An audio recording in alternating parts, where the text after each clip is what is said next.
আসসালামু আলাইকুম, আমি মনাম খান নীরব। এই যে একটা জিনিস দেখায়, তো এটা হলো পিক্সেল 9 Pro XL। এটা ব্যাটারি ক্যাপাসিটি 5000-এর একটু উপরে। আর এটা হলো Honor 400 Pro চাইনিজ ভেরিয়েন্ট। এইটা 7000 মিলিঅ্যাম্পিয়ার ব্যাটারি, 7200। তো এটা থিকনেস দেখতে পারো আর এটা সাইজ দেখতে পারো। এটা থেকে মোটামুটি ভালো কম্প্যাক্ট ফোন, ছোট ফোন, তাও এইটার ব্যাটারি ক্যাপাসিটি অনেক হাই।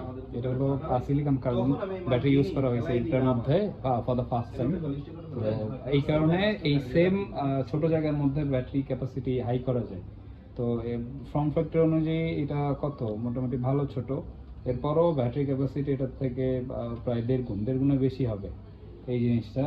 আর যদি কম্প্যাক্ট সাইজের ব্যাটারি ফোন লাগে, মানে 2 ডে 3 ডে ব্যাটারি ব্যাকআপ দরকার, এরকম ফোন যদি দরকার হয় তাহলে 400 Pro চাইনিজ ভেরিয়েন্টটা দেখতে হবে। এটা ক্যামেরা পারফরমেন্স গ্লোবাল তার থেকে মানে ভালো। এটা নর্মালি ফেস বিউটি ফেস করে, এগুলো ডিজেবল করা যায়। তাছাড়া ক্যামেরা গ্লোবাল ভেরিয়েন্টের মতো একদম হুবহু সেম, আর কিছু কিছু ক্ষেত্রে আরও ইমপ্রুভ।